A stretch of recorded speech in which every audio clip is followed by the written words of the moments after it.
تو assembly dissolve ہو جائے گی. عمران خان صاحب کبھی نہیں چاہیں گے کہ ان کی حکومت 2/3 میجورٹی میں اور وہ ڈیزالو ہو جائے, فائنینشیل ایمرجنسی لگ جائے. تو دیکھیں یہ ڈیسیجن لینے ہوتے ہیں لیڈرشپ نے. اس لیڈرشپ میں جن کے پاس اختیار ہے, جن کو عمران خان صاحب نے فیصلوں کا اختیار دیا ہے. دیکھیں ہم ایک نارمل حالات میں نہیں ہیں. اگر نارمل حالات میں عمران خان صاحب سے کوئی بھی جب ہماری ملاقاتیں یا پارٹی کے لوگوں کی ملاقاتیں ہوتی ہیں تو وہاں سے ڈائریکشن ٹائم ٹو ٹائم آپ کو ملتی ہے, آپ اس کو فالو کرتے ہیں. شاہد ایک اور بڑا امپورٹنٹ کوشچن آپ کے لیے ہے کہ آپ کو معلوم ہے کہ چلیں بجٹ اور یہ تو معاملہ ہو گیا نا کہ حکومت چلی جاتی ہے, بھی ایسے معاملات تھے. ابھی جو آپ کو یاد ہے کہ تھوڑے سے پہلے ایک منرل بل والا معاملہ بھی آیا تھا. ابھی ہم نے سنا ہے کہ ابھی یہ ان کے جو ہینڈلرز ہیں یہ گئے ہوئے تھے امریکہ, وہاں پہ ساری ڈیلز کر کے آئے ہیں اور نظر اب پختونخوا کے وسائل کے اوپر ہی ہے. تو اگر دوبارہ سے, کیونکہ خان صاحب بڑا واضح کہہ چکے ہیں کہ میری مرضی کے بغیر کہ بجٹ یہ جو منرل بل ہے یہ مطلب اس کے بارے میں بات بھی نہیں کی جائے جب تک وہ واپس نہیں آتا. تو اگر خدا نہ خواستہ ایسا ہوتا ہے دوبارہ سے اس کے بارے میں بات چیت کی جاتی ہے تو آپ کا کیا سٹانس ہوگا اس کے اوپر؟ اس پہ میں بڑا واضح ہوں. دیکھیں فلک منرل کے معاملے میں میری کیا انوالومنٹ تھی یا مجھے کیسے انوالو کیا گیا تھا. دیکھیں مجھ سے ایک سوال ہوا یہ شفا یوسفزئی کے پروگرام میں کہ جی یہ منرل بل کا کیا ایشو. دیکھیں روٹین میں صوبائی حکومت ریفارمز لاتی ہے, بہت سی چیزوں میں جو ریفارمز ہوتے ہیں تو میں ان سے پوچھتا رہتا ہوں کیونکہ ہم میڈیا فیسز ہیں, میڈیا کے اوپر جا کے چیزوں کو ڈیفینڈ کرتے ہیں. تو اس وقت تک میں to be very honest, to be very frank, میں نے صرف اور صرف سہیل آفریدی کی ایک تقریر سنی جو قومی صوبائی اسمبلی میں انہوں نے کی, اور انہوں نے یہ تذکرہ کیا کہ جی ہم ریفارمز لا رہے ہیں, ہم چاہتے ہیں کہ ہمارے صوبے کے جو وسائل ہیں اس سے ہم زیادہ پیسے کمائیں اور اپنے لوگوں کے اوپر خرچ کریں. تو میں نے بڑا نارملی جواب دیا, لیکن بعد میں جب مجھے پتا چلا اور جو تنقید آئی تو پھر میں نے اس کو اسٹڈی کیا, اس منرل بل کو, اس کی ایک ایک شک جو تھی وہ میں نے دیکھی. دیکھیں بظاہر طور پہ اس بل کے اندر کوئی بھی ایسی چیز نہیں تھی کہ جو یا فیڈرل کے حوالے ہم چیزیں کر رہے تھے یا صوبائی حکومت اپنا کوئی اختیار دے رہی تھی, لیکن ایک کنٹروورسی جو ہے وہ بن گئی. تو اس کے بعد ہم نے چیف منسٹر کو کہا کہ جی اب اس کو آپ کم از کم پاس اس لیے نہ کریں, اگر یہ منرل بل یہ صوبے کو 500 ارب روپے بھی کما کے دے گا, اس میں اس سے صوبہ بہتر بھی ہوگا, اس سے ریونیو بھی بڑھے گی, لیکن اب ایک ابہام پیدا ہو گیا ہے, اب شکوک و شبہات پیدا ہو گئے, تو اس بل کو بالکل اب پاس کرنے کی ضرورت نہیں ہے. سب سے بڑی بات ہے خان صاحب کا حکم آ گیا تو آگے کوئی اف اینڈ بٹ تو رہ جاتا ہی نہیں ہے. دیکھیں جب خان صاحب نے کلیئر کر دیا کہ منرل بل جو ہے یہ پاس نہیں ہوگا تو اس کے بعد پھر اس کے بعد اس کے اوپر اب بحث کرنا بھی فضول ہے, اب اس کو ڈسکس ہی نہیں کرنا چاہیے اس ایشو کو. اچھا شاہد, عمران خان نے تحریک کا اعلان کر دیا ہے, آپ کی اس حوالے سے کیا تیاری ہے کہ آپ نے موبلائزیشن سٹارٹ کر دی اپنے حلقے کے اندر, آپ کو عوام کے اندر کیا رسپانس نظر آتا ہے اس کے بارے میں؟ دیکھیں ابھی تو کلیئرٹی آئی گی, ابھی تو اناؤنس ہوا ہے کہ جی 5 تاریخ تک یا 5 اگست تک ہم نے اس تحریک کو اٹھانا ہے. دیکھیں جو ڈائریکشنز ملی ہیں خان صاحب کی سائٹ سے, بلکہ اس دفعہ جو مجھے اطلاعات ہے وہ یہی تھی کہ اس دفعہ جو ہمارے پولیٹیکل لیڈرشپ ہے انہوں نے کوئی پلان بنایا ہے, وہ پلان جا کے خان صاحب کے ساتھ شیئر کیا ہے کہ ہم ایسے اس طریقے سے ہم اپنی تحریک کو اٹھائیں گے. تو ابھی تک ہمارے ساتھ کوئی ایسی چیز شیئر نہیں ہوئی, لیکن میں آپ کو ایک چیز واضح کر دوں, جدھر عمران خان صاحب کی رہائی کی بات آئے گی, جدھر عمران خان صاحب کی تحریک کی بات آئے گی, خیبر پختونخوا جو ہے وہ ہمیشہ سے فرنٹ فٹ پہ رہا ہے, ہمیشہ سے انہوں نے اپنا کردار ادا کیا ہے. دیکھیں تیاری وہ کرتے ہیں جن کے پاس لوگ نہیں ہوتے. ابھی مجھے اپنے ضلع کا ٹارگٹ پتا ہے, میں نے 2500 3000 لوگ, میں نہ کوئی 50,000 لوگ لے کے آ سکتا ہوں, نہ میں کوئی 2 لاکھ لوگ لے کے آ سکتا ہوں. وہ میرے 2500 3000 4000 جو میرے کارکن ہیں جو میرے ساتھ روٹین میں جاتے ہیں, مجھے پتا ہے کہ کون سے ولیج کونسل کے ہیں, کون سے گاؤں کے ہیں, ہم نے ان کو ٹرانسپورٹ دینی ہوتی ہے, وہ نکل آتے ہیں. لیکن ہم اکثر ایکٹیویٹی اسی لیے کرتے ہیں تاکہ ہمارے کارکن کا مرال بلند ہو, تحریک کھڑی ہو. تو آلریڈی ہماری تیاری جو ہے خیبر پختونخوا میں پہلے سے بھی ہے, اور جو ڈائریکشن پارٹی اب دے گی ہم اس کو فالو کریں گے. اچھا شاید ایک اور سوال, یہ تھوڑا سخت ہے. لاسٹ ٹائم عوام نے بہت شکوہ کیا کہ 26 نومبر کو سب نے دیکھا اس طرح گولیاں ماری گئی اپنی عوام کے اوپر, حالانکہ کوئی بھی گولیوں کے سامنے کھڑا تو نہیں ہو سکتا کیونکہ کسی کی بھی اس طرح کی تیاری نہیں تھی, نہ ہی کوئی ایکسپیکٹ کر رہا تھا کہ ریاست اپنے لوگوں کے اوپر سیدھی گولیاں چلا دے گی. لیکن عوام کا شکوہ یہ تھا کہ اس وقت عوام کو چھوڑ کے سب چلے گئے تھے. اس کے بارے میں وہ کہتے ہیں کہ اگر دوبارہ تحریک شروع ہوتی ہے, اگر ایسا کوئی معاملہ ہوتا ہے تو اس سے بچنے کے لیے کیا تیاری ہے, اور کیا اپنی عوام کو پھر تو کوئی چھوڑ کے نہیں جائے گا, مطلب لیڈ کرتے رہیں گے ایسے اگر کوئی معاملہ ہوتا بھی ہے؟ دیکھیں 4 اکتوبر کو بھی دیکھیں جو لوگ ادھر موجود تھے, جو اینی شاہد ہیں, ان کو بہت سی چیزوں کا پتا ہے. ابھی میں ان کنٹروورسی کے اوپر ابھی زیادہ ڈیبیٹ کرنا بھی نہیں چاہتا کہ کس نے کیا کیا, کس نے کیا نہیں کیا. دیکھیں 26 نومبر کو بھی ہماری یہ بہت بڑی سکسیس تھی کہ ہم ڈی چوک تک آئے.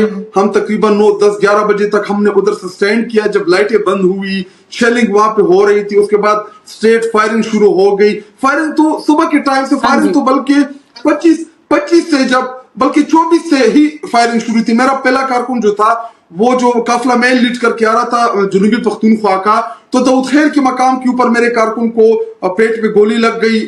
حالانکہ وہ ربڑ کی گولی تھی لیکن اس کو لگ گئی پیٹ میں, زخمی ہو گیا. اس کے بعد جب ہم جو آگے آ رہے تھے, اسی طرح 26 نومبر کو ہمارے کارکن شہید ہوا. ہمارا جو سالار کاکڑ واپس لے کے جا رہا تھا بلوچستان کا, اسی طرح ہمارا میرے خیال میں صدر علی جو مردان کا ہمارا کارکن تھا, اس کو بھی 26 نومبر پہ گولی لگی. پھر جب ہم آگے آئے تو دوسرے کارکن کو گولی جو تھی ہمارے یہ سینٹورس کا جو اشارہ تھا یہاں پہ لگی. اسی طرح پھر ڈی چوک میں ہمارے دیگر کارکن کو گولیاں لگی. تو گولیاں صبح سے شروع ہوتی, لیکن 8, 8:30 بجے کے بعد جس ٹائم کنٹینر کو آگ لگا رہے تھے, اس وقت اتنی شدید فائرنگ کہ شاید یہ کسی گوریلا جنگ میں بھی نہ ہو. دیکھیں ایک ہیومن ریئیکشن ہوتا ہے جب فائرنگ ہوتی ہے, آپ نہتے ہو, آپ کے پاس خالی ہاتھ ہو.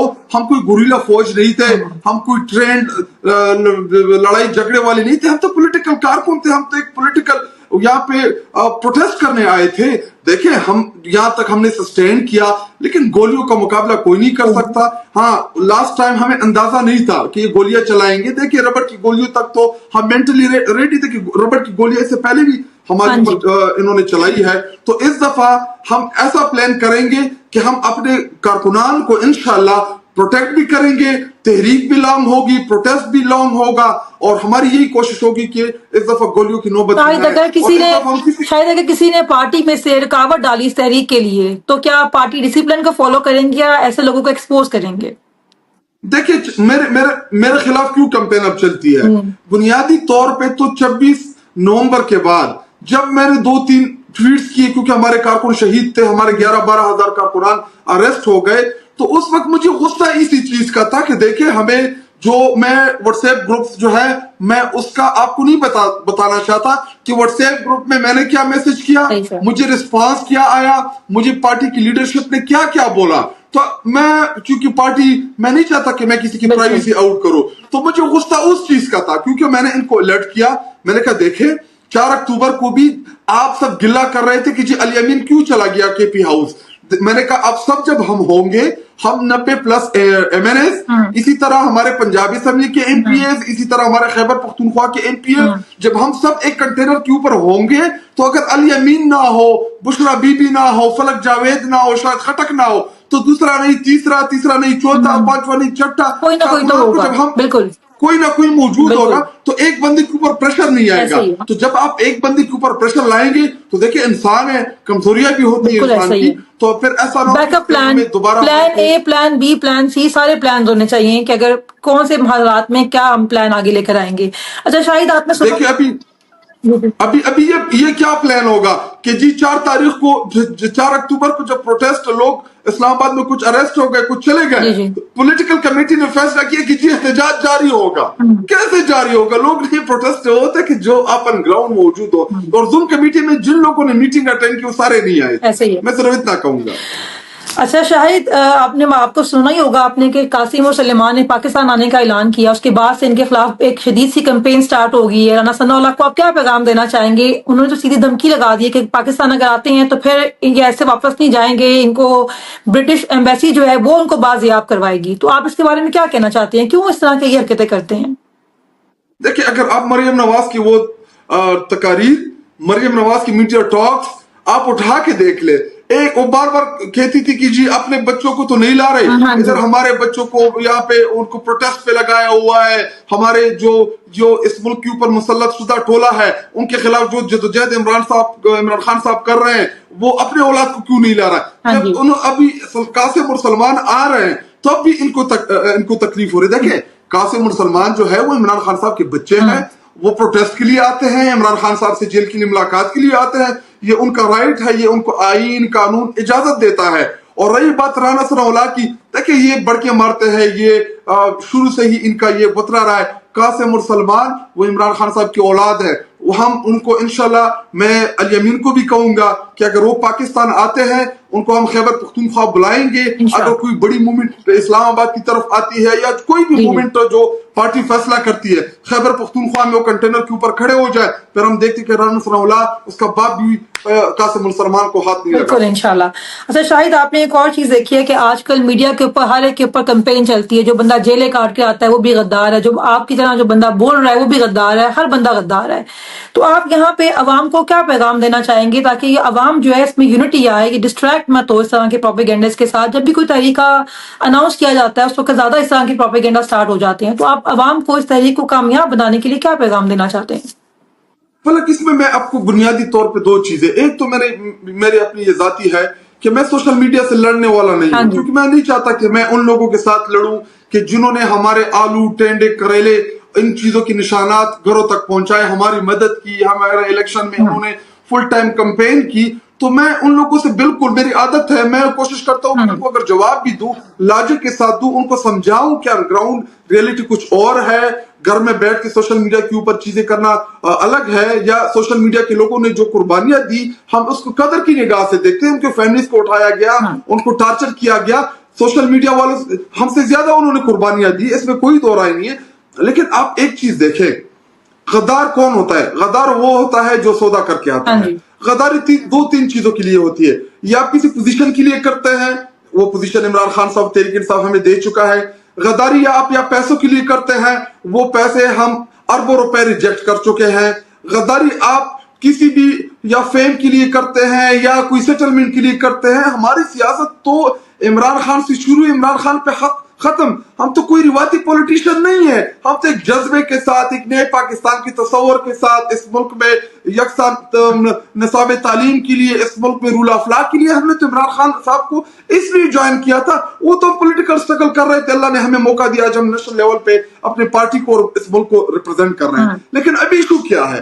ایشو یہ ہے کہ کچھ ایسے ہمارے سوشل میڈیا کے لوگ جن کو اٹھایا گیا ہے, انہوں نے ان کے ساتھ یہی ایگریمنٹ, یہی سیٹلمنٹ ہوئی ہے کہ ہم آپ کو رہا کر رہے ہیں, لیکن رہائی کے بعد آپ نے مریم نواز کے اوپر نہیں بولنا, آپ نے پاکستانی اسٹیبلشمنٹ کے اوپر نہیں بولنا, آپ نے فوج کے اوپر تنقید نہیں کرنی, آپ نے آئی ایس پی آر کو جواب نہیں دینا, آپ نے شہباز شریف کو جواب نہیں دینا, آپ نے اپنی ہی پارٹی لیڈرشپ کو ٹارگٹ کرنا ہے. آپ دیکھ لیں مخصوص ایسے اکاؤنٹس ہیں جو مہینے میں ایک بھی ٹویٹ آپ کو نظر نہیں آئے گی کہ اس نے کوئی چینی کے مہنگائی کے اوپر کی ہو, مریم نواز کے اوپر کوئی تنقید کی ہو. سارا دن پارٹی لیڈرشپ کے خلاف کرتی ہے. اور آخری چیز مختصر کرتا ہوں اس بات کو, دیکھیں سوشل میڈیا جو ہے یہ ایک بہت اوپن فورم ہے, آپ اس کو کنٹرول تو نہیں کر سکتے. ابھی ایک اکاؤنٹ ہے, میں نے for example Falak Javed Khan fans بنا دیا ہے. ابھی مجھے نہیں پتا کہ جو پیچھے بیٹا شخص تھا جو لکھ رہا ہے کیا وہ واقعی فلک جاوید ہے بھی یا نہیں, یا کوئی ایسے لوگ جو ہمارے سوشل میڈیا میں گھسا دیے ہوں اور وہ ہمارے خلاف ایسے کمپین کرے, پارٹی لیڈرشپ کے خلاف, اپنی لوگوں کے خلاف. ابھی میں دیکھ رہا تھا خدیجہ شاہ کے خلاف کوئی کمپین لانچ کی تھی, اس سے پہلے علیمہ آپا کے خلاف کی, اس سے پہلے ہمارے خلاف کی, اسی طرح دیگر ہمارے لوگوں کے خلاف وہ کمپین کرنے کی کوشش کر رہے ہیں. تو ان چیزوں کو ہم نے ڈسکریج کرنا ہے. جو غدار ہوگا, جو کمپرومائز ہوگا, جو کمزور ہوگا, دیکھیں اس تحریک میں نہ کمزور نہ کمپرومائز نہیں چل سکتے. ٹائم کے ساتھ وہ لوگ خود ہی ایلیمینیٹ ہو جائیں گے. تو میرے تمام سوشل میڈیا کے دوستوں سے گزارش ہے کہ آپ نے مخالف کے اوپر نظر رکھنی ہے, اپنوں کو آپ نے صرف خبردار کرنا ہے, ان کو تنبیہ دینی ہے کہ جی تحریک کیوں کمزور ہے, آپ کیوں نہیں چلا رہے, ان سے سوال کریں. لیکن ان کو غدار اس لیے نہ ڈکلیئر کریں کیونکہ لوگ بڑے مشکلات سے گزرے ہیں. پنجاب کے ہمارے MNAs, MPAs, ہماری جو دیگر قیادتیں, ہماری خواتین ہیں, وہ بڑے مشکلات سے ہوتے ہوئے گزری ہیں. تو ان لوگوں کو جو دل و جان سے کام کرے, آپ ان کو غدار کریں. تو یہ غداری کا یہ لفظ جو ہے غدار کا, یہ دیکھیں تاریخ لکھی جا رہی ہے. اس تاریخ میں بہادروں کا بھی نام آئے گا, غداروں کا بھی آئے گا, کمزوروں کا بھی آئے گا. تو آپ نے کسی کو غدار نہیں کیا. میری صرف ان کو صحیح ایک ہی نصیحت ہے کہ اب خان صاحب نے جو تحریک کی کال دی ہے, ہم سب نے مل کے, کوئی سوشل میڈیا کے اوپر کام کرے گا وہ سوشل میڈیا کے اوپر کرے, کوئی گراؤنڈ کے اوپر کرے گا وہ گراؤنڈ کے اوپر کرے, کوئی جو ہے پانی دے گا, خواتین ہمارے اس میں پارٹیسپیشن کریں گی, خواتین ہمیں گھروں سے پانی دے گی. اگر ہم کسی روڈ کے اوپر بیٹھے ہیں, ہر بندے کا, ہر کسی کا ایک اپنا ایک اس میں کردار ہوگا, تو اپنا کردار ادا کریں. باقیوں کے اوپر آپ یہ الزامات نہ لگائیں کہ جی اس نے یہ کر دیا, اس نے وہ کر دیا. آپ دوسروں کو انگلی نہ اٹھائیں, اپنا کردار ادا کریں. بالکل آپ ٹھیک کہہ رہے ہیں. شکریہ شاہد آپ کے آنے کا. اور میں یہاں پہ اپنی عوام کو خود بھی پیغام دینا چاہتی ہوں کہ ایک تحریک جو ہے وہ شروع ہونے والی ہے, اور یہ بہت اہم تاریخ لکھی جا رہی ہے. آپ کی آزادی کی یہ تحریک شروع ہونے جا رہی ہے.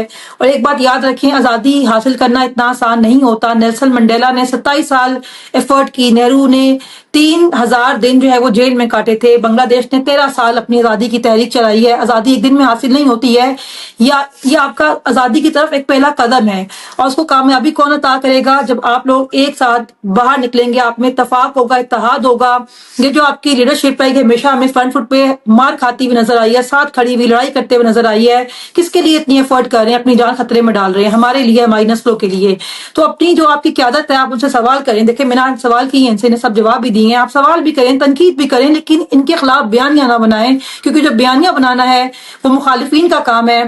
اور جو اسٹیبلشمنٹ ہے یا مخالفین ہے, ان کا سب سے جو آسان ہتھیار ہے وہ یہی ہے کہ آپ تمام جو قیادت ہے اس کو مشکوک کر دیں. جب آپ قیادت کو مشکوک کر دیتے ہیں تو تحریک جو ہے وہ کمزور ہو جاتی ہے, کیونکہ جب عوام میں اور قیادت میں آپس میں بد اعتمادی بڑھے گی تو لوگ ایسی قیادت کے پیچھے کبھی باہر نہیں نکلیں گے. اور یہی اسٹیبلشمنٹ کا ایجنڈا ہے. دشمنوں کو پہچانے, ان کے ہاتھوں میں ہتھیار نہ بنے, مل کے کامیابی حاصل کریں. کیونکہ آپ سے نے صرف خان صاحب کو رہا نہیں کروانا, آپ نے اپنے آپ کو اور اپنی آنے والی نسلوں کو اس غلامی سے آزاد کروانا ہے. بہت شکریہ آپ کا آنے کا. پاکستان زندہ باد, عمران خان زندہ باد.